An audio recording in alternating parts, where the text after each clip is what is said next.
Hi, everybody. So before I get into the first part of this week's lecture videos, I just want to go over a few things that are coming up. So first of all, we are wrapping up Module 1. So September 8th, which is Tuesday, is the last day that Module 1 will be open, and it will close at 11:59 p.m. You will still be able to access those assignments for another week to get them in if it's going to be late. Otherwise, it'll be closed. Though all the lecture material should be available through the end of the semester. So this means that discussion 1, real world applications, is due by Tuesday, September 8th by 11:59 p.m. The lab part 1, managing geospatial data using ArcGIS, is also due Tuesday, September 8th by 11:59 p.m. The second part of the lab for Module 1, the basic QA/QC assignment, is actually going to be due next Tuesday, which is September 15th by 11:59 p.m. And I extended that because it wasn't clear that that assignment was supposed to be done within that first week module, so I just extended that due date for you guys. So if there's issues about accessing that assignment, or it's not as clear on Canvas as it should be, it's the second tutorial at the end of chapter 1. So you'll do the managing geospatial data in ArcGIS, and then the next tutorial in the text is basic QA/QC. There's also the assignment page on Canvas and the video tutorials that are associated with that exercise. So again, that is going to be due next Tuesday. You have another week to do it. It's a 2-hour exercise, maybe shorter, maybe a little bit longer, depending. But it should be pretty quick, and you'll have enough time to finish that, plus what's coming up for Module 2. Okay. So the Module 1 quiz is also due Tuesday, September 8th by 11:59 p.m. So hopefully most of you are on track to wrap all that up by Tuesday night. The quiz you can't make up or be tardy on, so that does close. It's a hard closure at 11:59 on September 8th. Where those assignments, you still have another week to get it in with that 10% penalty. Okay, also, again, if you think you're going to miss any of these due dates, please contact me via email, and we could talk about your situation and see if there's a solution or not. Okay, so that should wrap up Module 1. So let's go over the to-do for Module 2. So Module 2 is a little bit different because it's only a week. Most modules in this course are set up in 2-week blocks, but Module 2 is just a week long, so we'll just be focusing on these assignments, and then we'll move on to Module 3 next week. So this week for Module 2, you'll need to read Chapter 2, Communication and Design and Geospatial Concepts, the Fundamentals of Geospatial Science. So that is the textbook. And just continue your reading when you wrap up Chapter 1. So you'll need to watch the lecture videos. The first lecture videos will be uploaded on Tuesday, September 8th. And then the second half of the lecture will be uploaded on Wednesday and on Thursday, September 10th at 6 p.m. You'll also need to participate in discussion 2, critical analysis of maps in the media. That is going to be due next Tuesday on September 15th by 11:59 p.m. For the discussions, it's a good idea to participate as early on in the module as possible. I know that there's a lot of reading and lecture videos to watch, and so if you get your submission in by Friday or Saturday, that's great, because that allows enough time by the end of the module on Tuesday, when the discussion is due, for you to reply to two other students and for two other students to reply to you. There will be a new lab assignment for this week. So once you're done with the basic QA/QC, go ahead and get started on the tutorial at the end of chapter 2, which is mapping earthquakes in Northern California. So you'll notice that this lab assignment has been split up into 2 sections. So you have the pre-lab mapping earthquakes in Northern California link on the module page, and then you have the second mapping earthquakes in Northern California. It's all the same tutorial. The pre-lab just takes you to the skill drill in the tutorial where the title says download data from the United States Census Bureau. So I just want to clarify that you'll have to go through both of the assignment pages on Canvas. For the pre-lab, there's instructions on what you need to upload to receive those points.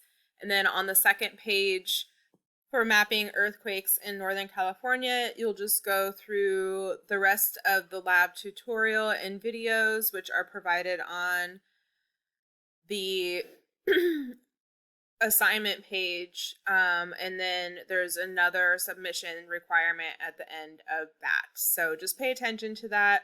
I want everybody to receive all the points. If you have any questions, you can post on the Q&A forum or you can send me an email. Okay, so both of those, the pre-lab and the rest of the lab, are also due on September 15th by 11:59 p.m. There will be a module quiz, which is also due on September 15th by 11:59 p.m. I just want to remind everybody as well that we will be having a guest lecture on Tuesday, September 15th from 6 to 7 p.m. via Zoom. So please plan accordingly. If you need to set more time aside to complete the assignments, please do so, because it is required for you to participate in this guest lecture.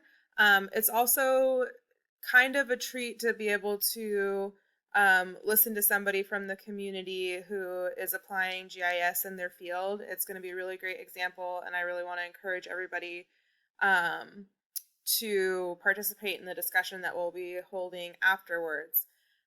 Also, the guest lecture presentation will be a part of the discussion assignment for Module 3. So again, your participation is required. If you are not able to participate during that time, you need to email me in advance. So you have a whole week to get a hold of me to let me know if you can't make this guest lecture, and we will make accommodations if necessary. Okay, so let's go ahead and get into this module's lecture, at least the first part of it. So communication and design, making your data accessible. The power of maps. We interpret complex messages better through visuals, and maps are a great way to express relationships. Each map will have an intended audience and an intended message. So even if 2 maps seemingly display the same area, there could be a completely different style and message communicated within those maps. So let's take a look at an example here. So here we have a pretty typical map of the United States of America. All 50 states are visible, including Alaska and Hawaii, and you can see all the borders of the states with their capitals. You also can see the rest of North America, or at least portions of it, being displayed in Canada and Mexico. So this next map is also of North America. It was created by Native Land Digital, which is a Canadian not-for-profit organization incorporated in December 2018. This map was created to display tribal territories as they were pre-colonization. So it's very different. Borders are not perceived in the same way by tribal cultures as they are by European standards. So instead of that really harsh borderline that we see in our standard United States and world maps, we see an overlapping of territories and a much more fluid distribution of land. It's also interesting to think about that you can really make maps out of any concept. You don't necessarily have to be displaying area. The last couple of maps that we looked at were navigational maps. I guess they're kind of both navigational maps and thematic maps, but for the sake of this explanation, you could think of the last couple maps as navigational maps. They're showing you an area. So this map would be an example of a thematic map.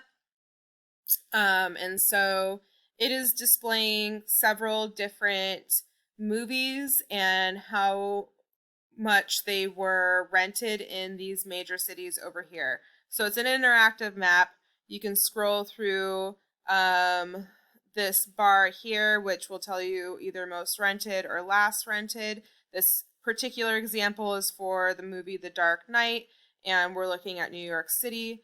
And, you know, if it was a higher ranked or higher rented movie, it shows darker red, so we could see in these neighborhoods where you see the darker colors, that movie was rented more, where the lighter colors, it wasn't as popular. And you could go through several different movies and several different cities.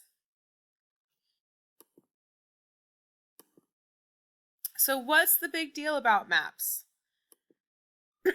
Maps communicate geographic information in graphic form.